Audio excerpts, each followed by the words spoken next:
intambara ya M23 uko izarangira muri Kongo. Magayane Meshake Nyirabiyoro bati 1/3 cy'abatuye mu gihugu bazapfa. Ese waba usobanukiwe iby'ubu buhanuzi nuko busobanurwa? Ndagira ngo gusobanurire ubu buhanuzi utazasigara usiganuza. Wari uzi ko intambara ya M23 iri muri Bibiliya? Ese wari wamenya icyo bisobanuye mu buhanuzi nuko ubuhanuzi buzarangira? Reka ngusobanurire, nkwereke ubuhanuzi uko bugenda busohora n'umwaka n'umunsi, kandi bigomba gusohora nk'uko byanditswe muri Bibiliya. Ese wari uzi yuko mu gitabo cy'umuhanuzi Matayo 24 bavuga izi ntambara zose turimo kubona hano ku isi? Daniyeli igice cya 11 n'ibyahishuwe igice cya 20 hamwe na Zakariya igice cya 12 n'igice cya 14. Ndagira ngo turebere hamwe ubu buhanuzi nuko busobanurwa. Ubuhanuzi rero uko busobanurwa mu buhanuzi, reka twinjire mu gitabo cya Daniyeli igice cya 11. Daniyeli igice cya 11 umurongo wa 40. Nuko mu gihe cy'imperuka umwami w'ikusi azamutera. Hari haciyeho akadomo. Ndagira ngo ubanze usobanukirwe hano haranditse ngo muri Daniyeli igice cya 11 umurongo wa 40, nuko mu gihe cy'imperuka umwami w'ikusi azamutera. Hari akadomo. Hano baba bavuga Uburusiya, kuko Uburusiya ni ubwami bw'ikusi buzatera. Murabizi ko Uburusiya aribwo bwatangiye butera Ukraine. Reka dukurikizeho kuri B ya 2.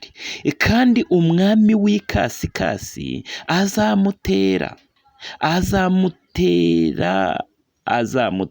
ameze nka serwakira, azanye n'amagare n'amafarashi n'inkuge nyinshi, atere ibihugu abisandaremo nk'umwuzure w'amazi. Hano iyo bavuga ngo kuri iyi B ngo kandi umwami w'ikasikasi, baba bavuga NATO, OTAN, G7, baba bavuga ibi bihugu birimo gufasha Ukraine. Ni ukuvuga ngo hano murabona ko Uburusiya bwatangije intambara, aribwo bwami bw'ikusi, ariko ubu Burusiya bukaza gutsindwa n'ubwami bw'ikasikasi, kandi ubwami bw'ikasikasi aribwo bugizwe na NATO, OTAN cyangwa se G7, ibi bihugu nyine bigize uyu muryango w'ubutabarane. Yego, ubuhanuzi bwa Daniyeli ni ubuhanuzi ntakuka, ni ubuhanuzi umuntu wese atapfa guhindura. Uko byanditse gutya ni nako bizasohora, kandi bitarenze mu mwaka w'2031 bigomba gusohora nk'uko byategetswe. Nta na kimwe rwose gikuwe, kuko Bibiliya iravuga ngo uzakura icyanditswe kimwe muri iyi Bibiliya nawe azakurwa ku mugabane w'Imana, azakurwa mu bwoko bw'Imana, kandi azagerekwaho ibyago byose biri muri iki gitabo. Ni ukuvuga ngo nta cyanditswe na kimwe, aho kugira ngo icyanditswe kimwe kive muri iyi Bibiliya, isi n'ijuru byakurwaho. Ngo uzagerageza gukura icyanditswe kimwe muri iki gitabo ngo azasukwaho ibyago byose biri muri iki gitabo. Ni ukuvuga ngo nawe ngo azakurwa mu mugabane w'ubwoko bw'Imana. Reka dukomeze. Ahangaha rero mu gitabo cya Daniyeli igice cya 11 umurongo wa 40 dutangira tubona Uburusiya buteye, aribwo bwami bw'ikusi. Uburusiya bukaza gutsindwa n'ubwami bw'ikasikasi, aribwo bwami bwa NATO, OTAN, G7, ibi bihugu birimo gufasha Ukraine. Hano rero ubwami bw'ikasikasi ntabwo bugarukiraho, bwisuka no mu bindi bihugu. bukaza bugahagarika intambara irimo kubera hano muri Isiraheli, iri ihuza Gaza, Palestina na Hamasi barimo gutera Isiraheli n'uyu mutwe w'abahuti. Mbese ni ukuvuga ngo iyi ntambara ntago ubwami bw'ikasikasi bugarukira kuri iyi ntambara y'Uburusiya gusa, ntago butsindiye intambara y'Uburusiya gusa, ahubwo ubu bwami bw'ikasikasi buraza ubu bwami bw'ikasikasi cyangwa se iyi NATO otani, iyi NATO ntago itsindiye intambara y'Uburusiya gusa, iraza ikanatsinda n'intambara ya Isiraheli, iraza igafasha Isiraheli gutsindagaza na Palestina na Hamasi n'uyu mutwe w'abahudi hamwe na Egiputa. Murabizi ko Egiputa irimo gufasha ibihugu by'Abarabu, irimo gufasha Iran, irimo gufasha Gaza, Palestina na Hamasi. Egiputa nayo kubera ari igihugu cy'Abarabu irimo gufasha Palestina kwirwanaho. Ariko hano Bibiliya ivuga yuko ubwami bw'ikasikasi aribwo NATO otani nabwo buzasandara muri Egiputa bugahagarika iyi ntambara ya Gaza na Palestina na Hamasi barimo gutera Isiraheli. Yego niko bimeze. Reka tubirebe ku murongo wa kangahe?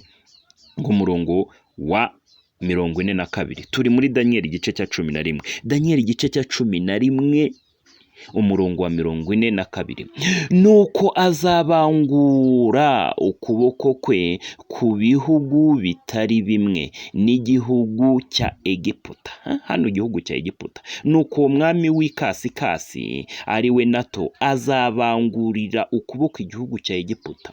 Ngo kandi uyu mwami w'ikasikasi ari we NATO azasandara mu bihugu bitandukanye nk'uko tubibona hano ku murongo wa 41. Ngo kandi azasandara mu bihugu byinshi hamwe no muri Kongo ahagarike iyi ntambara. Iyi ntambara rero izahagarikwa n'umwami w'ikasikasi ari we NATO otani G7. Bazahagarika iyi ntambara yo muri Kongo, bahagarike n'intambara ya Gaza na Palestina. Barayigaza Palestina n'abahuti barimo gutera Isiraheli, barimo no kwiyenza no kuri Amerika. Uyu rero ubwami bw'ikasikasi buzahagarika iyi ntambara. Izi ntambara zose rero nizimara guhagarikwa, ari izi ntambara za M23 zo muri Kongo nizimara guhagarara, hamwe n'izi ntambara z'abahuti, izi ntambara za Gaza na Palestina na Hamas batera Isiraheli, izi ntambara zose nizimara guhagarara, ni intambara y'Uburusiya na Ukraine nimara guhagarara, hazahita habaho agahenge, isi igira amahoro. Ari nabwo na rya jambo rizahita risohora ngo ubwo muzaba muvuga ngo hari amahoro, ngo nibwo gutungura kuzaturuka mu ijuru, isi ikarimburwa n'umuriro, isi bakayikunja nk'uko bakunja umwambaro, hakabaho gukunjwa kw'isi, ngo niko kurimbuka kuzahita gutungura isi. Yego, intambara ikirangira, intambara ya Isiraheli na Gaza na Palestina ikimara guhagarikwa, n'izi ntambara zo muri Gabon, Nigeria, izi ntambara zo muri Kongo M23, hamwe n'izi ntambara za Isiraheli, hamwe n'izi ntambara z'Uburusiya na Ukraine zikimara guhagarara, bazahita bavuga bati harakabaho nyir'ubutungane. Bakimara kuvuga ngo harakabaho nyir'ubutungane, Papa Francis, hazahita habaho agahenge, habaho amahoro y'agahe gatoya. Abantu bahite bavuga ijwi rirenga ngo harakabaho nyir'ubutungane, ngo kubera ko ari uhagaritse intambara hakabaho amahoro. Rero Bibiliya iravuga, niko Pawulo yavuze ngo mu gihe isi yose izabivuga ngo ni amahoro, ni amahoro, nibwo umuriro uzabatungura, nibwo Yesu azabatungura agahita agaruka, bitarenze mu mwaka w'ibihumbi 2031. Bitarenze mu mwaka w'ibihumbi 2031 nibwo Yesu agomba guhita agaruka. Yego niko bimeze. Reka dukurikirane ubu buhanuzi bw'uyu muzungu agaragaza yuko intambara y'Uburusiya na Ukraine mu mwaka w'ibihumbi 2027 izaba yarangiye, hamwe n'izi ntambara zo muri Afurika, Gabon, za Nigeria, ibi bihugu byo muri Afurika bifite intambara, hamwe n'intambara ya Isiraheli na Gaza na Palestina, hamwe n'intambara yo muri 23. Reka tubyumve mu Cyongereza no mu Kinyarwanda batwereka yuko bitarenze mu mwaka w'ibihumbi 2027 izi ntambara zose zizaba zahagaze, Yesu azaba yagarutse. Kandi njyewe mu buhanuzi nizeye neza 100%, ni ubuhanuzi buvuga ko bitarenze mu mwaka w'ibihumbi 2031 Yesu agomba kwima ingoma hano ku isi, akima ingoma y'imyaka 1000 nk'uko tubisanga mu byahishuwe igice cya 20. Njyewe ndagaruka mu gice cya kabiri, muri episode ya kabiri, ntucikwe. Ndagaruka nerekana uko izi ntambara zigomba kurangira, tukima ingoma y'imyaka 1000, cyangwa se ndagaruka mbabwira ibya M23 mbibereka muri Bibiliya, nuko abahanuzi benshi cyane bagiye babivuga ariko ntibagaragaze umunsi n'isaha. Reka nze ngaruke muri episode ya kabiri mbabwire itariki n'umunsi bizaberaho, mbabwire umwaka n'itariki n'umunsi bizaberaho, kuko ubuhanuzi ntabwo ubuhanuzi bwa Daniel bujya bwibeshya. Iyo buvuze buvuga ikintu cya nyacyo kandi bukagaragaza itariki n'umunsi, nk'uko Daniel yavuze ati mu byumweru 70, kandi koko uko yabivuze niko byagenze. Ni ukuvuga ngo ubuhanuzi bwiza ni ubuhanuzi bukubwira itariki n'umunsi n'umwaka. Reka nze mbabwire itariki n'umunsi n'umwaka uko bizagenda nyuma y'uyu muzungu agiye kutubwira ukuntu intambara zose mu mwaka w'ibihumbi 2027 intambara zose zizaba zarangiye. Namara kutubwira ukuntu izi ntambara zose tubona ku isi harimo n'iya M23 ko zizaba zarangiye, Papa agahita yima ingoma, noneho amahanga yose agahita atangira agasingiza Papa Francis avuga ati harakabaho nyir'ubutungane, harakabaho Papa Francis. Bakimara kuvuga gutyo rero, ubwo rero bakimara kuvuga ngo harakabaho nyir'ubutungane, azaba ari igihe cy'amahoro nyine. Ariko Daniel yavuze yuko icyo gihe azaba ari agahe gatoya, ngo umuriro uzabatungura uvuye mu ijuru. Mu gihe bazaba bavuga ati ni amahoro, nibwo kurimbuka kuzabatungura, kandi Yesu azahita agaruka yima ingoma y'imyaka 1000. Okay, reka tubirebere hamwe uko ubu buhanuzi busobanurwa. Ntucikwe rero n'iyi audio igiye gukurikiraho y'uyu muzungu, kuko igiye kutwereka ukuntu intambara y'M23 izarangira, kandi nawe ugomba kubimenya ukaba ubizi, nuko intambara ya Israel igomba kurangira, nuko intambara y'Uburusiya na Ukraine igomba kurangira. Reka dukurikirane rero ubu buhanuzi tumenye uko intambara y'Uburusiya na Ukraine igomba kurangira, n'intambara ya Gaza n'uyu mutwe w'abahuti igomba kurangira. Dukurikirane iki kiganiro kitwereka ukuntu intambara yo muri M23 muri Kongo izaba yarangiye. Ntucikwe rero, nge ndagaruka nyuma y'iyi audio, ndagaruka muri episode ya kabiri mbabwira ukuntu intambara y'M23 izarangira neza 100%, tukima ingoma y'imyaka 1000. Ntucikwe na episode ya kabiri.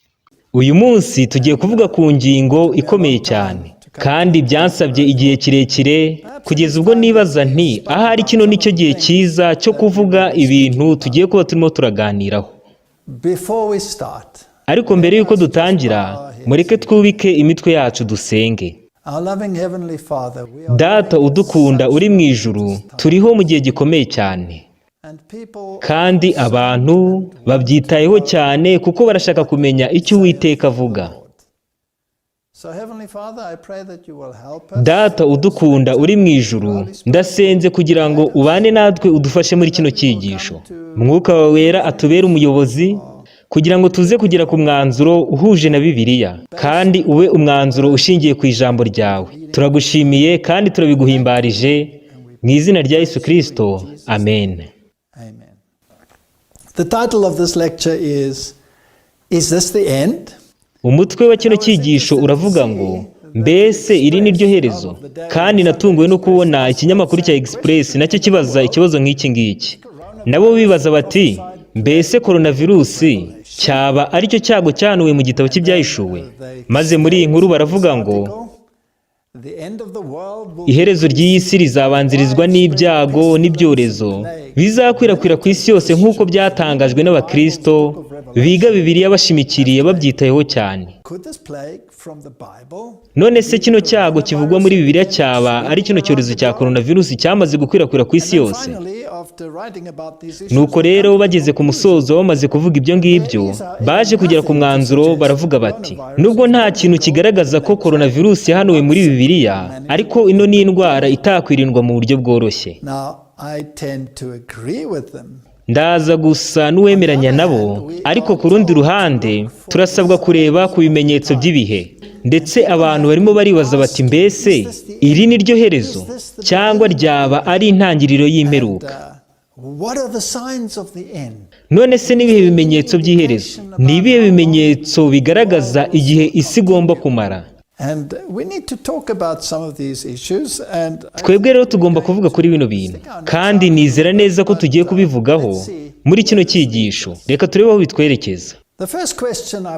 Ikibazo cya mbere ndi bubaze ni iki ngiki: mbese tugomba kwiga ibimenyetso by'ibihe? Ndaza gukoresha umwuka w'ubuhanuzi nsomemo amagambo, kuko nizera neza ko rino torero ryahawe umugisha, ryahawe iyi mpano y'agatangaza nziza cyane muri kino gihe gikomeye kidasanzwe tubayemo. Ntabwo umwuka w'ubuhanuzi ugendereye kunyuranya na Bibiliya, ahubwo utuma bya bindi rimwe na rimwe bijya bitugora kubyumva byo muri Bibiliya byumvikana kurushaho. Kandi umwuka w'ubuhanuzi utuyobora ku mucyo mukuru, ariwo jambo ry'Imana. Ubwo rero tugomba gushingira ibyo twizera kuri Bibiliya, ariko niba Imana yarashimye kuduha iyo mpano y'akataraboneka nziza cyane, ntabwo twabura nayo kuyikoresha. Umuhanuzi yaranditse mu gitabo cy'ibihamya by'itorero volume ya 5, aravuga ngo abavugabutumwa bacu ntabwo barimo baruzuza inshingano yabo yose nk'uko yakabaye. Abantu bagomba kurarikirwa kwita ku bigiye kuba vuba cyane. Ahangaha arimo aravuga ku kugaruka kwa Yesu Kristo. Ibimenyetso by'ibihe bigomba guhora mu bitekerezo byabo. Ubuhanuzi bwa Daniel n'ibyahishuwe bwari bwarahanuye iby'igihe cy'umwijima mu mico mbonera, ariko muri icyo gihe cy'imperuka aricyo gihe turimo, ayo mayerekwa y'abo bahanuzi agomba kuvuga kandi atabeshya. Igihe ibimenyetso byavuzwe bitangiye gusohora, abategereje kugaruka kwa Yesu Kristo bari maso, basabwa kubura imitwe yabo bakareba hejuru, kandi bakishima cyane kuko gucungurwa kwabo kwegereje. Uretse kuba ari ubutumwa butera ubwoba kandi buhahamura abantu, ariko hari ubutumwa bwo kwishima kandi tukareba hejuru, kandi tugomba no kwiga ibimenyetso by'ibihe. Ndetse ibyo ngibyo bisobanuye ko tugomba kugira amakuru ku birimo birabaho mu isi muri kino gihe. Hari abantu benshi batekereza yuko iyo urimo ukora ibintu nk'ibi ngibi, ukareba ibimenyetso by'ibihe ukabihuza na Bibiliya, ko ubwo ngubwo uba uri mu migambi mibi cyane y'ubugome, cyangwa se amakuru ahahamura atera ubwoba. Ariko twebwe tugomba kumenya aho duhagaze muri iki gihe. Umuhanuzi aravuga ati, mwiyerekwa rya nijoro amashusho ateye ubwoba cyane yanyujijwe imbere yanjye. Nabonye imibumbe minini y'umuriro igwa ku nzu nziza cyane z'ibitabashwa, maze ituma habaho gusenyuka kw'izo nzu mu buryo bukomeye cyane. Numvishe umuntu umwe avuga ati, twari tuzi yuko ibihano by'Imana bizaza ku isi, ariko ntabwo twari tuzi neza yuko bizabanguka nka gutya bigenze. Nuko abandi mu ijwi ry'akababaro kenshi bati, mwari mubizi, none ni ukubera iki mutatubwiye? Twebwe ntabwo twari tubizi. Mu mpande zose numvishe amagambo ameze nk'ayo ngayo arimo kuvugwa. Nituramuka tutavuze, mu gihe ari twebwe dufite ubumenyi bufitwe n'abantu bake cyane muri ino si, Imana izabituryoza bikomeye cyane. Igihe Yesu Kristo yazaga bwa mbere, umuhanuzi yaranditse mu gitabo cy'intambara ikomeye icyo umuntu wese agomba kwiga, niba ari ubwo buryo bwiza nabivugamo. Yaranditse ati, ntabwo abantu b'intiti mu by'iyobokamana aribo basobanukiwe n'uko kuri kandi ngo bagutangaze. Aravuga ukuri ko kuza kwa Yesu Kristo kwa mbere. Iyo baza kuba barabaye abarinzi bizerwa kandi bakigana umwete ibyanditswe byera ndetse basenga, bari kuba baramenye neza igihe cy'ijoro. Ubuhanuzi buba bwarabasobanukiye neza kandi bakamenya ibigiye kuba. ariko ntibabaye muri uwo mwanya, bityo ubwo butumwa buvugwa n'abantu bacishije bugufi cyane. Yesu Kristo yaravuze ati, nimugende mugifite umucyo butabiriraho mukiri mu nzira. Yohana 12:35. Abantu banga bagatera umugongo umucyo Imana yatanze, cyangwa se bakirengagiza kuwushaka mu gihe ukiri bugufi bwabo, bene abo ngabo barekerwa mu mwijima. Ariko umucunguzi w'isi aravuga ati, unkurikira ntabwo azagendera mu mwijima, ahubwo azaba afite umucyo w'ubugingo. Yohana 8:12. Umuntu wese ufite umugambi rukumbi wo gushaka gukora ibyo Imana ishaka kandi agakurikiza by'ukuri umucyo wose yahawe, bene uwo nguwo niwe uzakira umucyo mwinshi kurutaho. Ku mutima nk'uwo nguwo, inyenyeri ifite umucyo wo mu ijuru izatumwa kuri we kugira ngo imuyobore mu kuri kose. Imana irashaka ko tumenya ibyo yavuze. Ntabwo ibi ngibi bigomba kuba amabanga ko tumenya yuko Yesu Kristo agiye kugaruka. Byari ngombwa ko abantu bakanguka kugira ngo bamenye neza akaga barimo, kandi bagomba guhagurukira kugira ngo bitegure ibikorwa bikomeye cyane byerekeranye no kurangira kw'imbabazi. Ubu ngubu turi mu gihe cy'imperuka. Umuhanuzi w'Imana aravuga ati, umunsi w'Uwiteka urakomeye kandi uteye ubwoba bitavugwa. Mbese ninde uzabasha guhagarara adatsinzwe? Ninde uzawihanganira? Ninde uzahagarara ubwo azatunguka? Kandi ninde ufite amaso atunganye akayabuza kureba ibibi, habe no kwitegereza iby'ubugoryi? Yoweri 2:11 no muri Habakuki 1:13. Ku bantu bavuga ngo Mana turakuzi, ariko bakaba barishe isezerano ryayo, bagakorera izindi mana, bagahisha ibicumuro mu mitima yabo, kandi bakishimira inzira zo gukiranirwa, kuri bene abo bantu umunsi w'Umwami Imana n'umwijima ntabwo ari umucyo. Ni umunsi w'umwijima ukomeye cyane, nta mucyo na mutoya uwurimo. Hoseya 8:2, Zaburi 16:4 na Amosi 5:20. Icyo gihe nzashakisha muri Yerusalemu imuri, kugira ngo mpane abantu bose bibumbiye hamwe nk'inzoga y'itende, bibwira mu mitima yabo bati, ari icyiza ari n'ikibi, ntacyo Uwiteka azadutwara. Zefaniya 1:12. Nzahana ab'isi mbahora ibyo bakoze bibi by'ubugome, kandi nzahana n'abanyabyaha mbahora gukiranirwa kwabo. Nzamaraho ubwibone bwose bw'abibone, kandi n'agasuzuguro k'abanyagitinyiro nzagacisha bugufi cyane. Yesaya 13:11. Yaba izahabu yabo cyangwa se ubutunzi bwabo bw'igiciro cyinshi, nta na kimwe kizabasha kubarokora. Ubutunzi bwawe ntibuzagukiza muri kino gihe cy'amakuba. Ubutunzi bwabo buzahinduka iminyago, kandi amazu yabo yose azahinduka imisaka. Zefaniya 1:18-13. Twebwe rero tugomba gusobanukirwa n'igihe tubayemo. Iki ni igihe gikomeye cyane, kandi Imana irashaka abantu bagomba kuba biteguye kandi bakabaho bakurikije ubushake bw'isezerano ry'Imana. Abantu benshi baravuga bati, have wibyigiza hafi cyane, itonde rwose genda gakeya mu buryo uvuga ibintu nk'ibi ngibi. Umuhanuzi aravuga ati, nta mata y'iby'umwuka agikenewe ku mitima yamaze kwemezwa ukuri. Iyo umuntu amaze kwakira ukuri kandi umutima we ugakinguka, uko kuri kugomba guhita kwigarurira umuntu. Ukuri kuzakora nk'umusemburo. Uko kuri kuzatunganya ubugingo kandi kwigizeyo ibyifuzwa byose by'umutima wa kamere. Biteye isoni ku bantu bamaze imyaka myinshi mu kuri kuvuga ko bagomba kugaburira amata y'iby'umwuka ku mitima imaze amezi menshi yakiriye ukuri. Ibyo ngibyo bigaragaza neza ko batazi ubuyobozi bwa Mwuka Wera w'Imana, kandi ko batazi neza iby'igihe turimo. Abakiri ukuri muri kino gihe turimo ubu ngubu bazasabwa kwihuta cyane. Hagomba kubaho kumenekera umutima imbere y'Imana, kandi iyo mitima ikegurirwa Imana. Imitima aba ari itanyagurwa, mureke imyambaro. Nk'uko umuhango wa Kiyuda wari uri, gushishimura imyenda byabaga ari ikimenyetso cy'umubabaro ukomeye.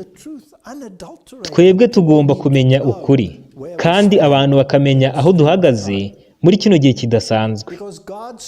Kubera yuko Umwuka w'Imana arimo aragenda akurwa mu isi buhoro buhoro.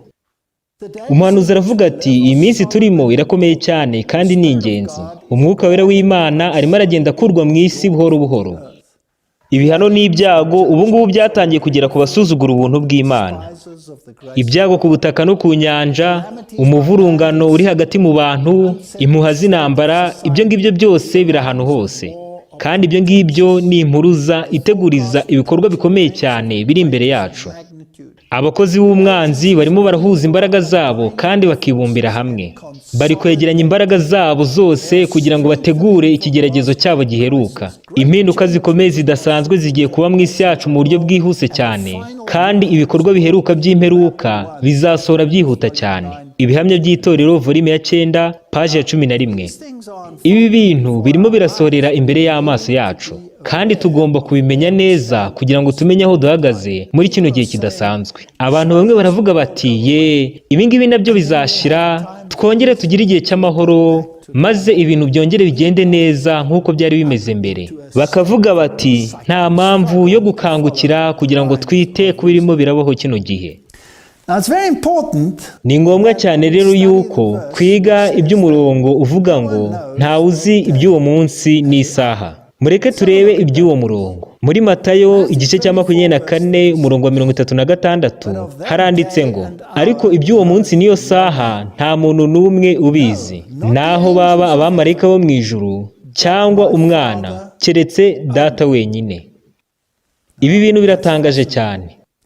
Mu rwambere rw'Abatesalonike igice cya 5 umurongo wa 1 haranditse ngo, ariko bene data iby'ibihe n'iminsi nimukwiye kubyandikirwa, kuko mwebwe ubwanyu muzi neza yuko umunsi w'umwami wacu uzaza nk'uko umujura aza nijoro. Ubwo bazaba bavuga bati nta mahoro n'umutekano, nta kibi kiriho, ubwo nibwo kurimbuka kuzabatungura nk'uko ibise bitungura umugore utwite, kandi ntibazabasha kubirokoka na hato. Ariko mwebweho bene data ntimuri mu mwijima ngo uwo munsi uzabatungure nk'umujura. Ubwo rero icyo Pawulo avuze ni uko ubwoko bw'Imana butagomba na rimwe gutungurwa, kubera yuko bafite ibyanditswe byera bagomba kwiga bakamenya ibihe. Reka nanone twongere turebe iby'uyu murongo wo muri Matayo 24 umurongo wa 36 haranditse ngo, ariko iby'uwo munsi n'iyo saha nta muntu n'umwe ubizi, naho baba abamarayika bo mu ijuru cyangwa umwana, keretse Data wenyine. None ubwo ngubwo na Yesu Kristo ntago azi igihe cyo kugaruka kwe. Mu cya 865 James White yanditse inyandiko yitwa Second Advent, kugaruka kwa Yesu. Mu magambo ahinnye ni SEADV, aribyo bisobanuye kugaruka kwa Yesu, Second Advent. Ariko rero hari ikintu gikomeye yize kuri uno murongo muri Matayo 24:36. Yaranditse ati, abantu benshi bahita bihutira kwanzura iby'uwo murongo, maze bakavuga yuko ari nta kintu icyo ari cyo cyose cyavumburwa cyerekeranye no kugaruka kwa Yesu Kristo. Ariko iyo bagiye mu mwanya wo kuvuga batyo, baba bamaze kwibeshya cyane mu buryo bukomeye, kubera yuko bifashisha uyu murongo mu kugira ngo batsindishirize ibintu byabo byinshi cyane, yemwe harimo no kutizera kwabo. Bakawifashisha basenya ibindi bintu byinshi cyane Umukiza yatanze kandi yerekanye mu buryo busobanutse neza. Twebwe duhakanye ibintu nk'ibyo ngibyo.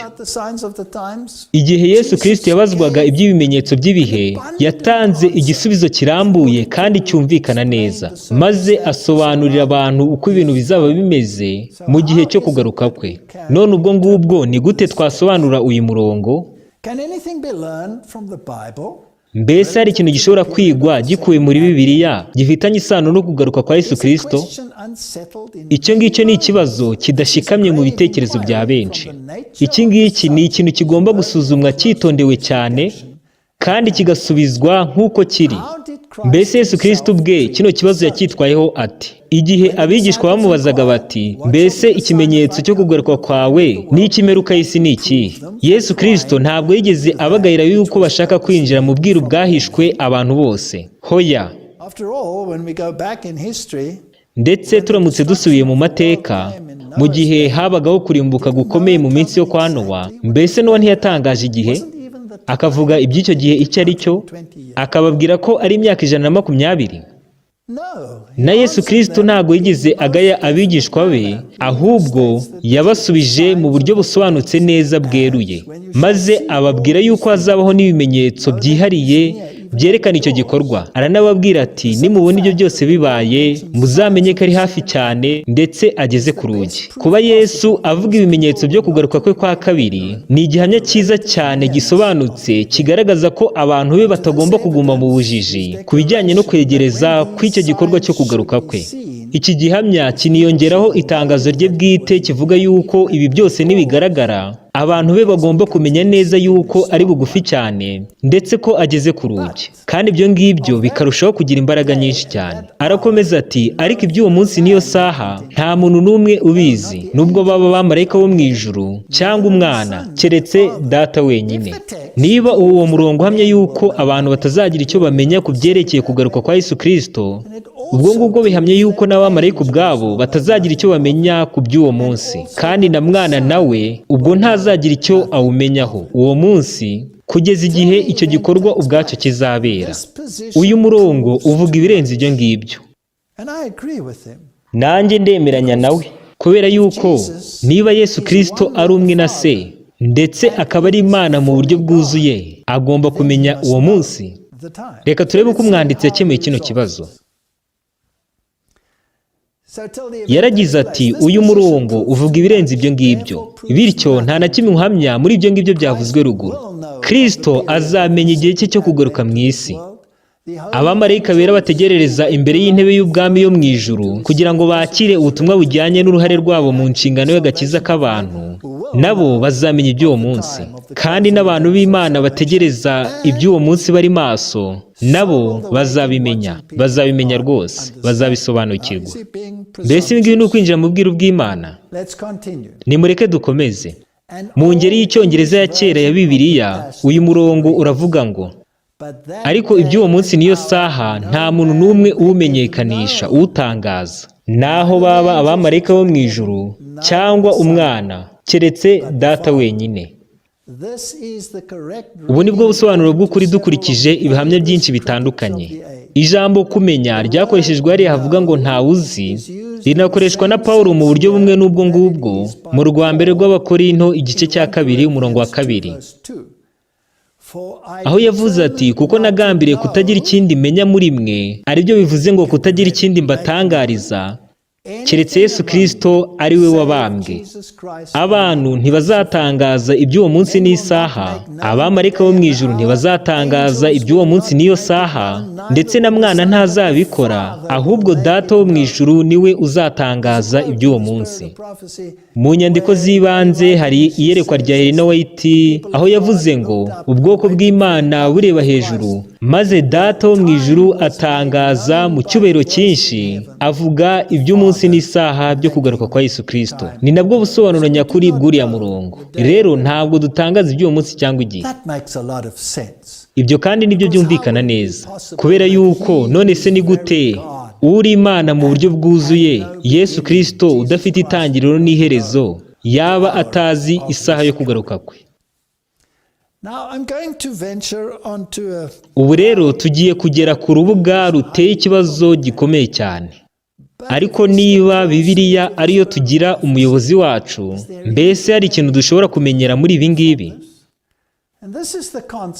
Ahangaha tuhafite ihame ridasanzwe ry'icyumweru cy'isanzure. Mu yandi magambo, aho dufite iminsi 6, umunsi umwe ungana n'imyaka 1000, bikahita biba imyaka 6000, maze ukongeraho indi myaka 1000 y'ikinyagihumbi. Iri ni ihame ryagiye ribaho mu bihe byinshi bitandukanye.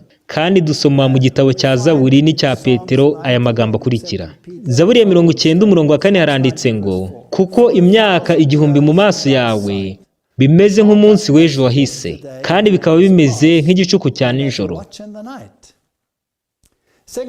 Rwa kabiri rwa Petero 3 umurongo wa 8 naho haranditse ngo, ariko bakundwa, iri jambo rimwe ntirikabasobe, yuko ku Mwami Imana umunsi umwe ari nk'imyaka 1000, n'imyaka 1000 ikaba ari nk'umunsi umwe.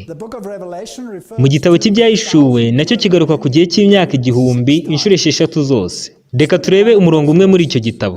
Ibyahishuwe igice cya 20 umurongo wa 4 haranditse ngo, nuko mbona intebe z'ubwami, mbona bazicaraho, bahabwa guca imanza, kandi mbona imyuka y'abaciwe ibihanga bahorwa guhamya kwa Yesu n'ijambo ry'Imana, aribo bataramije ya nyamaswa haba n'igishushanyo cyayo, kandi batashyizweho ikimenyetso cyayo haba mu ruhanga rwabo cyangwa mu kiganza. Nuko barazuka maze bimana na Kristo imyaka 1000.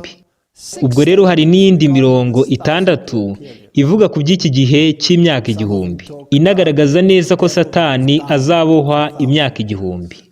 Iyi rero ni inyigisho yatangiye kwigishwa n'itorero ry'abategereje kugaruka kwa Yesu Kristo, ariko iza kurekwa n'abakurikiyeho bo muri ryo. None ikibazo cyanjye ni iki ngiki: mbese hari icyo umwuka w'ubuhanuzi uvuga ku ngingo nk'iyi ngiyi? Mu yandi magambo, nzi ko hari abandi bagiye babivugaho, ariko se hari icyo umwuka w'ubuhanuzi wo ubivugaho? Kandi ibi ngibi ntabwo ari ugushyiraho amatariki. Ntabwo njyewe ndimo ndashyiraho amatariki, ahubwo ndimo ndibaza ngo ni iki umwuka w'ubuhanuzi uvuga. Ntabwo ndi gushaka gushyiraho iby'uwo munsi cyangwa isaha, nta nubwo ibyo ngibyo binshishikaje cyane. Wenda ngo mbe nsobanura ibihe by'ubuhanuzi bijyanye n'amatariki n'amasaha ibintu bizaberaho, kubera yuko ntari bufate iby'igihe cyo muri Daniyeli n'ibyahishuwe ngo nze mbihuze na kino gihe turimo. Iyo ngiyo ni inyigisho ya futurism yo gufata amateka y'ibyabaye ukayashyira mu bihe bizaza, kandi iyo nyigisho ntabwo yemewe na Bibiliya. Ntabwo rero ariko ndibuze kubigenza. Reka turebe neza maze tumenye icyo umwuka w'ubuhanuzi uvuga. Kandi mureke nsubiremo kino kintu: ntabwo ndimo ndashyiraho itariki, ahubwo ndimo ndiga umwuka w'ubuhanuzi kubera yuko nshaka kumenya icyo umuhanuzi yavuze. Ntabwo nshaka kumva icyo umuhanga mu by'iyobokamana atekereza ko ari cyo umuhanuzi yatekerezaga. Nta nubwo nshaka kumva ubusobanuro buvuga icyateye umuhanuzi kuvuga ibyo yavuze, ahubwo ndashaka kumenya icyo umuhanuzi ubwe yavuze. Noneho mureke tubaze kino kibazo: dukurikije umwuka w'ubuhanuzi, mbese icyaha kizabaho kiganje mu isi kugeza ryari? Ahangaha hari amagambo atangaje agaragaza ko nyuma y'imyaka 6,000 y'icyaha, isi yahise igirwa nshya. Mu gitabo cya Adventist Home, urugo rwa Gikristo, paje ya 539 haranditse ngo umugambi ukomeye w'agakiza urarangira mu buryo bwuzuye, maze bituma isi yongera kunezeza Imana mu buryo bwuzuye. Ibyari byaratakaye byose ku bw'icyaha birongera biragaruka. Ntabwo ari umuntu gusa wacunguwe, ahubwo n'isi ubwayo yahise ihinduka ubuturo bwera bw'iteka ryose bwo kumvira. Mu gihe cy'imyaka 6,000, Satani yakomeje kurwana bikomeye kugira ngo ino si ikomeze kubiye. Ariko noneho umugambi w'Imana yari ifite igihe isi yari ikiremwa bwa mbere, noneho urujujwe. Abera bisumba byose bazaragwa ubwami bw'Imana, maze bube ubwabo iteka ryose, kandi buzahinduka ubwabo iteka n'iteka. Ndashaka kuza kugaruka kuri uno murongo ndimo nsoza, ariko icyo turimo turaganiraho tubona hano neza ni uko umuhanuzi yagaragaje ahamya ko mu gihe cy'imyaka 6,000 Satani yakomeje kurwana bikomeye kugira ngo ino si ikomeze kuba iye. Ayo ni amagambo yumvikana kandi asobanutse neza. None ikibazo cyanjye ni iki ngiki: mbese turamutse dukurikije umwuka w'ubuhanuzi twaba duhagaze hehe? Turamutse dukurikije umwuka w'ubuhanuzi, ni ryari iyi myaka 6,000 izaba irangiye kuva umuntu yacumura?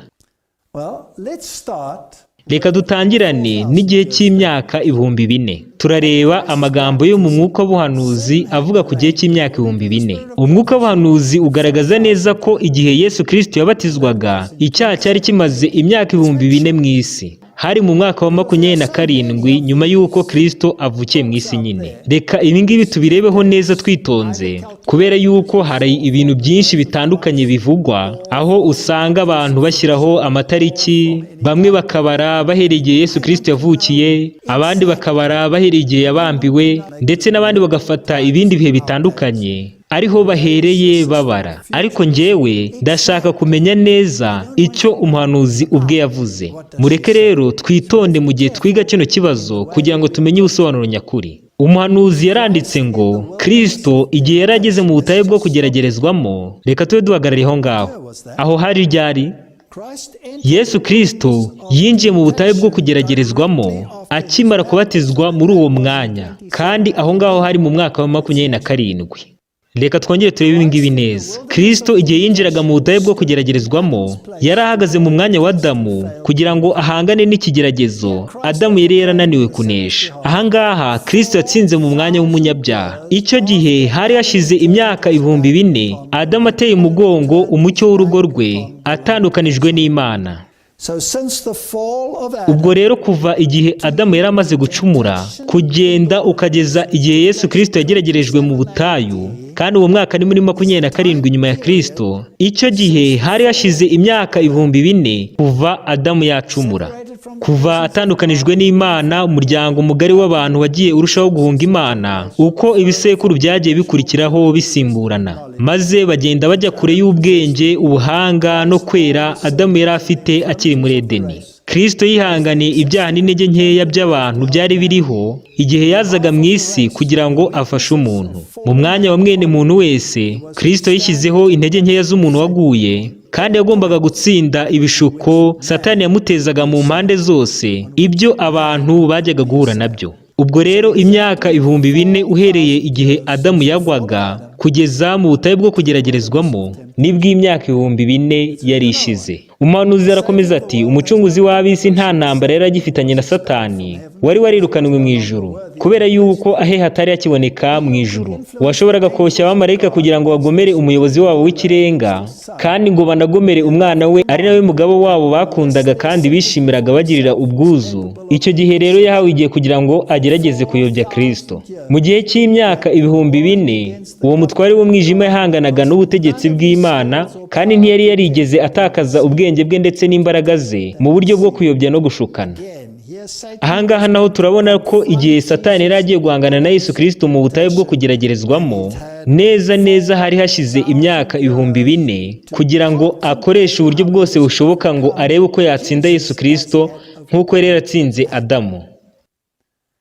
Reka bino twongere tubishimangire neza. Barakomeza ngo, mu bibaya bya Yorodani ijwi ryavugiye mu ijuru, ahari ubwiza bw'agatangaza, maze iryo jwi ritangaza yuko Yesu Kristo ari umwana w'Imana. Aho ngaho rero ni ku mubatizo wa Yesu, igihe ijwi ryavugiraga mu ijuru, maze rigatangaza ngo nguyu umwana wanjye nkunda kandi nkamwishimira. Iyo tariki rero turayifite, ni muri 27 nyuma yuko Yesu Kristo avukiye mu isi. Arakomeza ati, Satani we ubwe ku giti cye yari agiye guhangana n'umutware w'ubwami yari yarashatse kwigarurira. Yari azi ko naramuka atsinzwe azarimbuka by'iteka ryose. Nuko rero imbaraga z'ibishuko bye zari zihwanye n'ikintu yagombaga kubura cyangwa se akabona.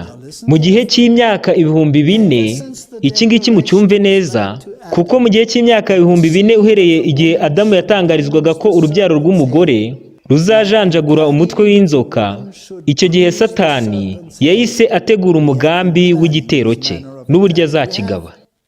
Ahangaha rero tuhafite igihe gisobanutse neza. Uhereye igihe wa munsi Adamu yacumuraga kugeza igihe Yesu Kristo yinjiraga mu butayu bwo kugeragezwa, bagaragaje ko hari hashize imyaka 4,000. Mu yandi magambo, kugeza igihe Yesu Kristo yabatizwaga ari nabwo yahise ajya kugeragezwa. Ubwo ngubwo nibwo imyaka 4,000 yari ishize. Reka dukomeze tujye muri Bibiliya no mu mwuka w'ubuhanuzi. Abagalatiya 4, maze igihe gikwiriye gisohoye, Imana yohereza umwana wayo kugira ngo acungure abatwarwa n'amategeko, biduheshe guhinduka abana b'Imana. Abagalatiya igice cya 4 umurongo wa 4 kugeza kwa 5. Dukeneye kumenya kino gihe icyo ari cyo. Mu gitabo cy'ibifuzwe byose baranditse ngo, ukuza k'umucunguzi kwari kwaravuzwe mbere muri Edeni. Igihe Adamu na Eva bumvaga iryo sezerano bwa mbere, bahise bategereza gusohora kwaryo kwihuse. Mu yandi magambo, kuva igihe rino sezerano ryatangwaga ari ryo ryafashe imyaka 4,000, bo bahise baritegereza bakiryumva. Barakomeza bati, bakiranye ibyishimo byinshi umuhungu wabo wa mbere w'imfura, kubera yuko bizeraga yuko ari we mucunguzi bari barabwiwe. Ariko ugusohora kw'iryo sezerano kwaratinze. Abo ngabo baryumvise bwa mbere bapfuye batabonye gusohora kwaryo. Uhereye mu gihe cya Enoki, iryo sezerano ryahoraga risubirwamo n'abakurambere n'abahanuzi, bakaguma bafite ibyiringiro bidakuka by'uko azaboneka, ariko ntiyaje muri icyo gihe. Ubuhanuzi bwa Daniyeli bwari bwaravuze igihe cyo kuza kwe kwa mbere. Ubwo rero ubuhanuzi bwa Daniyeli bwari bwarahishuye igihe cye cyo kuza kwa mbere, uturutse kuri wa munsi igihe isezerano ryatangwaga. Isezerano ryavugaga ko azamenagura umutwe w'inzoka. Ariko ubwo butumwa ntibwigeze busobanukira bose neza. Uko ibinyejana byagendaga bikurikirana, ijwi ry'abahanuzi ryagiye riceceka. Ukuboko k'umunyagitugu ukandamiza kwari kuremereye Abisiraheli, kandi benshi bari biteguye kuvuga bati, iminsi iratinze ndetse n'iyerekwa ryose rirashize. Ezekiyeli 12:22. None se n'ibiki byigaragazaga igihe Yesu Kristo yazaga bwa mbere? So we know a time now. ubu rero tuzi igihe tugaragarijwe neza ko kuva igihe Adamu yacumuraga tugendeye ku mwuka w'abahanuzi. Please note, Iki kintu mukizirikane cyane, ntabwo tugendeye kuri njyewe ahubwo tugendeye ku mwuka w'ubuhanuzi. Tugaragarijwe neza ko imyaka 2000 yari ishize igihe Yesu Kristo yageragezwaga. None ni ibiki byagombaga kubanza kubaho icyo gihe? Mu gitabo cy'ibifuzwe byose baranditse ngo maze igihe gikwiriye gisohoye Imana yohereza umwana wayo, ushobora byose yari yarayoboye ari nawe ugenzura ibikorwa by'amahanga. do not think that God will direct Mbese nimutekereza yuko Imana izakora ibintu nk'ibyo ngibyo nanone? nations in our time? And the time Uguhungabana kw'abantu ndetse no kwivumbagatanya kwabakozaga hirya no hino kwari kukiriho kugeza igihe isi yagaragazaga ko ikeneye umucunguzi. Amahanga nayo yari ari munsi y'ubuyobozi bumwe. that's an important Iki kintu ni ingenzi cyane. was Roma niyo yayoboraga amahanga yose. one Ururimi rumwe nirwo rwakoreshwaga ahantu hanini cyane, kandi nirwo rwari rwaranzuye ko arirwo rugomba gukoreshwa mu nyandiko. Mu mpande zose aho abayuda bari baratataniye bajyaga bateranira mu minsi mikuru i Yerusalemu. Igihe basubiraga mu bihugu bari barasuhukiyemo bagombaga kwamamaza inkuru yo kuza kwa Mesiya. is coming. So let's Reka rero ibi bintu tubihuze n'ibirimo birabaho mu gihe cyacu. the nation Ibihugu byose byo ku isi byari byibumbiye munsi y'ubutegetsi bumwe. Ibi ngibi ntabwo birasohora neza.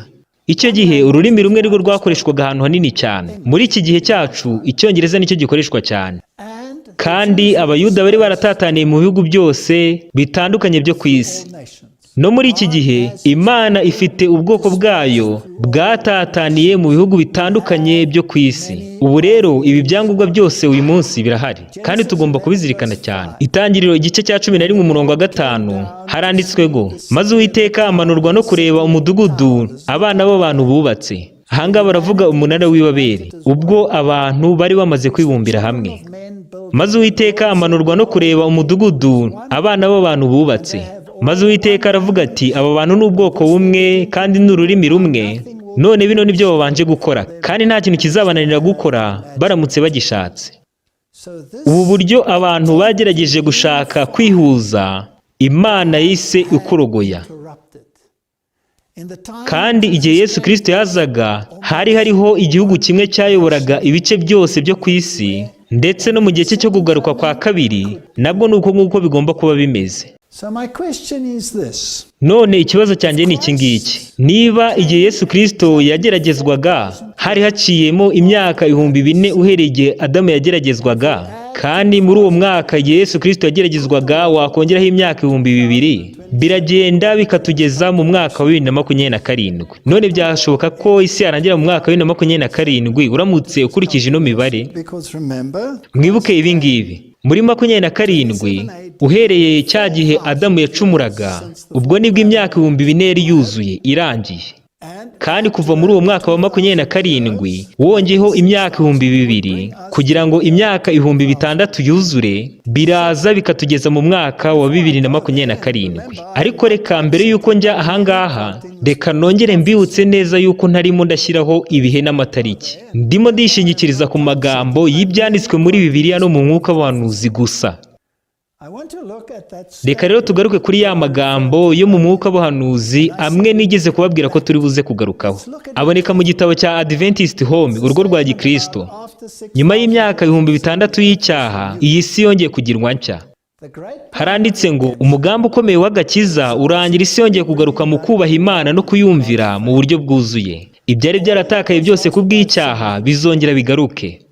Ntabwo umuntu gusa ari uzacungurwa, ahubwo n'ino si izacungurwa maze ihinduka ubuturo bw'iteka ryose bwo kumvira Imana. Mu gihe cy'imyaka 6000 Satani yari yarakomeje kurwanira kuba umutware w'ino si no kuyitegeka. None ubu ngubu umugambi w'Imana yari yaragize igihe isi yaremwaga ushyizwe mu bikorwa, urujujwe. Abera bisumba byose bazaragwa ubwo bwami maze buhinduke ubwabo iteka ryose, buzaba ubwabo iteka n'iteka. What is the context of this? None ubwo ngubwo ayo magambo araza gusobanurwa ate? Ni amagambo agaragaza neza igihe icyaha kizarimburirwa maze ubu bwami bukaba ubw'abera iteka n'iteka. And ever. Ubwo ngubwo rero ni nyuma y'imyaka 1000 millennium, igihe ino si izongera kugirwa nshya maze abera b'Imana bagahabwa ubwo bwami. Ariko na nyuma ya cya gihe cy'ikinyagihumbi cyo mu byahishuwe, naho bagaragaza ko Satani yarwanyije Imana ndetse n'ubutegetsi bw'Imana mu gihe cy'imyaka 600. Bagaragaza ko aribwo Satani yakomeje kugerageza kuba umutware w'iyi si. Ubwo rero iki gihe cy'imyaka 600 ni igihe kiza gukomeza kugira ngo cyuzuze neza igihe cyose icyaha kigomba kumara mu isi. Kandi mwibuke neza ko mu gihe cy'imyaka 1000 Satani atarwana, kubera yuko ababoshywe nta bubasha n'imbaraga bafite byo kuba yagira ikintu akora cyo kurwanya Imana. None si ubwo ngubwo bino turabisobanukirwa dute? Reka turebe neza Satani yitegura intambara ye iheruka. Uku niko nanditse, igihe abanyabyaha bazaba bazutse, Satani agomba kuba afite igihe runaka cyo kubategurira urugamba.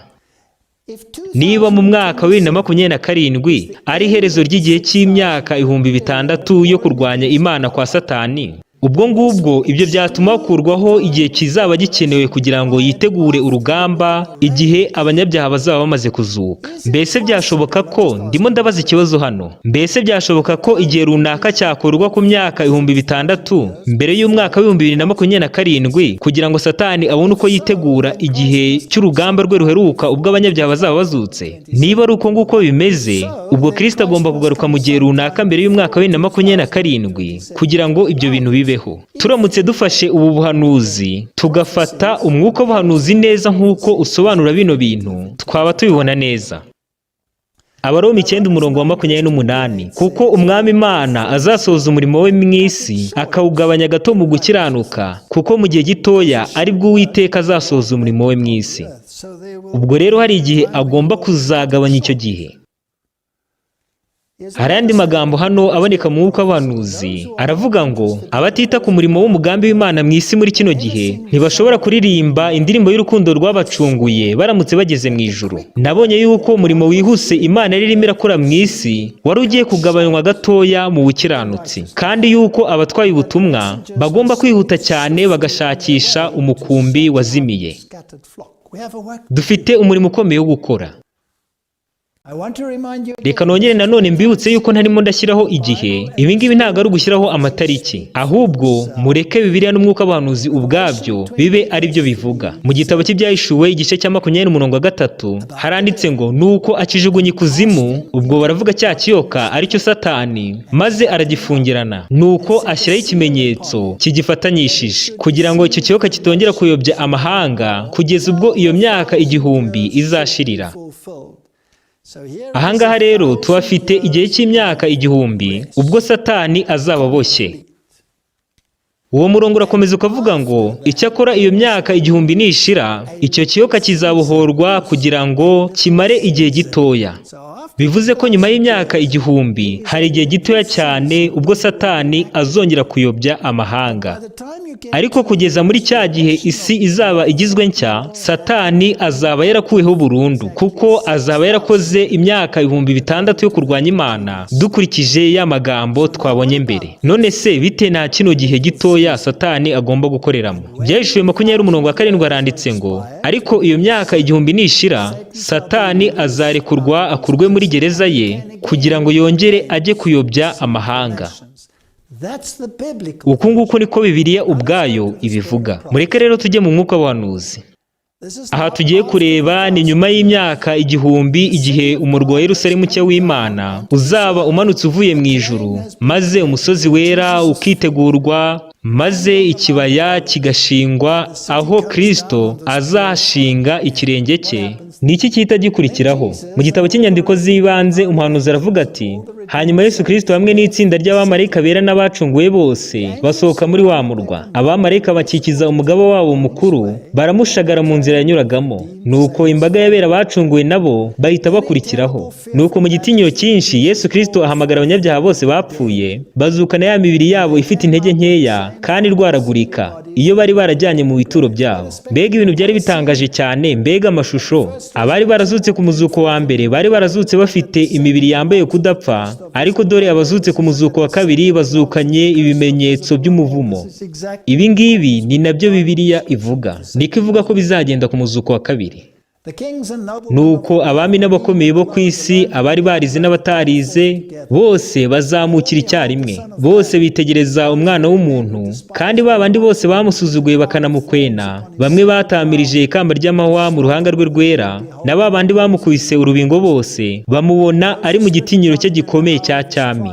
Abari baramuciriye amacandwe igihe yacirwaga urubanza, none ubu ngubu bari barahunze ijisho rye ryari rikomeye cyane rityaye, ndetse n'icyubahiro cyo mu maso ye. Abamuteye imisumari mu biganza no mu birenge bye, noneho ubu ngubu bamwitegereje afite inkovu zitewe no kumubamba. Abamuteye icumu mu rubavu nabo bitegereje inkovu zaturutse ku bugome bukomeye bagiriye umubiri we, nuko bahita bamenya neza ko ari wa wundi babambye bakanamukwena igihe yasambaga. Maze ubwo ngubwo humvikana umuborogo utewe n'umubabaro ukomeye, ubwo bahungaga kugira ngo bajye kwihisha umwami w'abami, ari nawe mutware utwara abatware.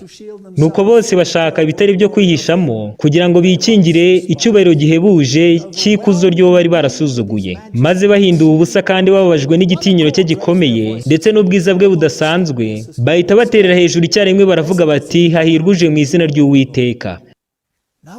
Mbese niki gihita gikurikiraho? Yesu Kristo n'abamarayika bera bose bakikijwe n'abacunguwe bose basubira mu murwa. Nuko amaganya akomeye n'imiborogo by'abanyabyaha bihita bisakara mu kirere. Nuko mbona Satani yongera gutangira umurimo we. Ahangaha hari igihe nanone ubwo Satani agiye kongera kugerageza kwigarurira ubutegetsi bw'Imana kugira ngo abugire ubwe. Kandi muri icyo gihe Satani agiye kurwana, nacyo kirabarirwa muri ya myaka 600 yo kurwanya Imana, dukurikije uko twasomye. Nuko Satani azenguruka mu bambari be bose, aha imbaraga abadakomeye bose bo mu bambari be, maze abatangariza ko we n'abamarayika be ari bo bafite imbaraga nyinshi. Abereka miliyoni zitabarika z'abantu bari bazutse. Muri abo ngabo hari harimo abantu b'ibihangange bikomeye cyane, ndetse n'abami bari bafite ubutwari bukomeye mu by'urugamba, ndetse n'abarwanyi bakomeye cyane batari barigeze batsindwa mu ntambara na rimwe. Aho ngaho hari harimo Napoleon wishyiraga hejuru, kandi wari ufite ingamba zateraga ubwoba amahanga menshi, ndetse imigambi ye igahindisha umushyitsi ingoma z'abami benshi. Aho kandi hari hahagaze abantu bakomeye cyane batinyitse, bari baraguye ku rugamba bafite inyota yo gutsinda. Bari bafite inyota ikomeye cyane yo kunesha nka yandi bari bafite igihe bapfaga. Nuko Satani yajya inama n'abamarayika be, maze yakurikizaho ba bami n'abarwanyi bakomeye, maze yitegereza izo ngabo nyinshi zitabarika, azibwira yuko abari mu murwa ari bakeya, kandi ko bashobora kuzamuka bakawufata bakawigarurira mu buryo bworoshye, maze bakigarurira ubutunzi n'ubwiza bw'uwo murwa. Nuko Satani agera ku mugambi wo gushuka abo bantu, kandi ako kanya bahita batangira kwitegura urwo rugamba. Aho ngaho hari harimo abantu bakomeye bafite ubutwari mu by'intambara, kandi muri izo ngabo zitabarika hari harimo abagabo benshi b'abahanga. Nuko batangira kubaka intwaro z'intambara z'amoko yose. Ibi bintu bifata igihe. Mbese ibikoresho by'intambara bubatse ni ibihe? Mbese ni inkota zisanzwe, cyangwa se harimo n'abantu b'abahanga bafite ubuhanga budasanzwe bakoze ibitwaro bya kirimbuzi kugira ngo babashe kurwanya abo bita abanzi babo, ari bo bari mu murwa wera. Nuko ya mbaga irangajwe imbere n'umugabo wabo Satani bafata inzira bajya mbere. Abami n'abarwanyi bakomeye cyane bakurikira Satani, maze imbaga nyinshi y'abantu ikoze amatsinda menshi atandukanye nabo barabakurikira. Buri tsinda ryari rifite umuyobozi waryo, nuko banyura mu isi yahindutse amatongo bagana ku murwa wera. None se ubwo Satani bizamufata igihe kingana gute kugira ngo abashe kwitegura uru rugamba, kandi ashyire izi ngabo mu matsinda, ashyireho n'abaziyobora, narangiza yubake ibikoresho bikomeye by'intambara bitandukanye nk'uko tubigaragarijwe, kugira ngo yitegure neza kurwana urwo rugamba ruheruka yiteguye neza. Hano umuhanuzi arakomeza aravuga ati, nuko Yesu Kristo akinga amarembo y'uwo murwa, maze izo ngabo zitabarika zihita ziwugota, zishyira kuri gahunda kuko zari zitangiye kwitegura urugamba rwabo ruheruka rukomeye cyane.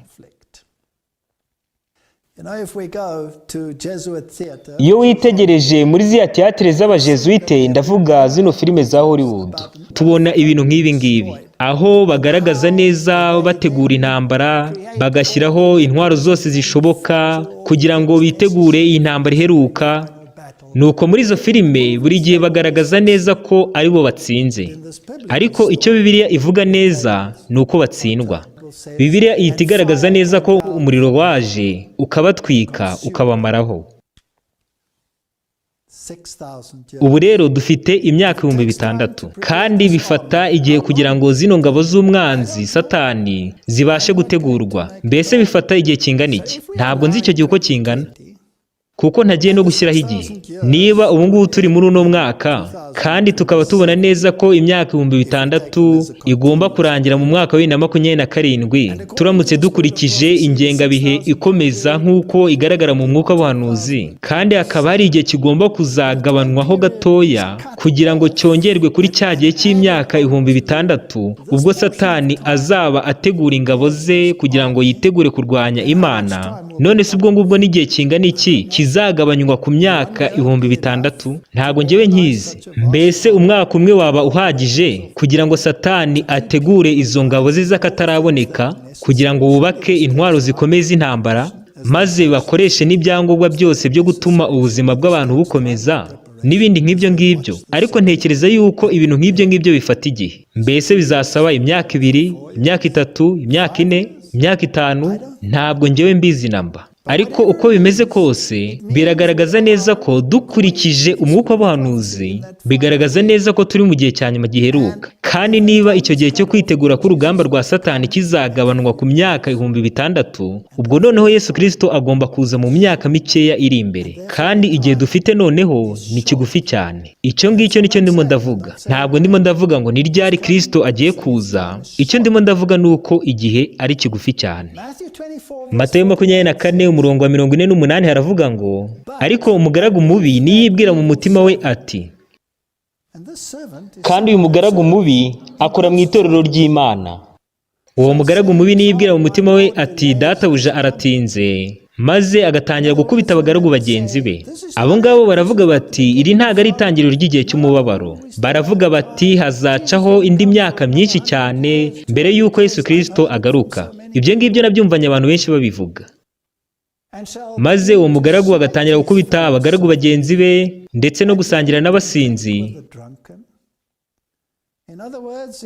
Mu yandi magambo, igihe abo bantu bazaba batangiye kureba igitsure abavuga yuko igihe dufite ari kigufi, kandi bo barimo baranywa bakanasangira n'abanyweye ku nzoga za Babuloni, bishoboka yuko abo bagaragu babi baba bicaye mu nama z'impuzamadini baganira ku bibazo nk'ibi ngibi, bagakoba banyenga abavuga yuko igihe ari kigufi, ari bo bagenzura ibimenyetso by'ibihe. Noneho shebuja w'uwo mugaragu azaza mu gihe atamutegereje ndetse no mu isaha atazi. Nuko azamucamo kabiri maze amuhanane hamwe n'indyarya. Aho niho bazaririra bakahekenyera amenyo. Bene data namwe bashiki banje, ntabwo nigeze nshyiraho ibihe. Icyo nari ndimo ndavuga ni icyo umwuka w'ubuhanuzi uvuga. Kandi niba twizera neza ko bino bintu byahumetswe n'Imana, bikaba bitaraturutse mu bubasha n'ubushake bw'umuntu uwo ari we wese, ubwo rero twaba dufite igihe kigufi cyane. Twaba dusigaranye igihe kigufi rwose. Mbese byashoboka ko Imana yongeraho igihe? Mbese yakigabanyaho?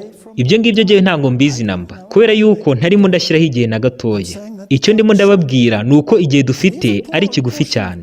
Ariko rero niba hari igihe kizagabanwaho ku myaka 6,000 kugira ngo cyongerweho ku myaka ya cyagiye Satani azategura ingabo ze nyuma y'imyaka 1,000, kugira ngo imyaka 6,000 nyine ibe yuzuye yo kurwanya Imana, ubwo rero igihe dufite cyarushaho kuba kigufi cyane. Nizera neza ko turi mu masaha aheruka muri ino ntambara y'ikiza n'ikibi muri ino si. Ahari wenda nyuma ya kino gihe cya coronavirusi hashobora kuba hazaza akandi gahe gatoya k'amahoro, noneho ukahita gakurikirwa n'ibindi bihe bikomeye cyane by'umubabaro, maze bitugeze ku kigeragezo giheruka. Ibyo ntago mbizi neza. Matayo igice cya 24 umurongo wa 3 aravuga ngo, nuko yicaye ku musozi wa Elayono, abigishwa be baza ahari biherereye baramubaza bati, none tubwire, mbese ibyo ngibyo bizaba ryari? Kandi ikimenyetso cyo kuza kwawe ni ikihe? N'icy'imperuka y'isi ni ikihe? Nuko Yesu Kristo arabasubiza ati, mwirinde hatagira umuntu n'umwe ubayobya. Bene data, mwirinde hatagira umuntu n'umwe ubayobya ubabwira yuko kuza kwa Yesu Kristo kukiri kure cyane.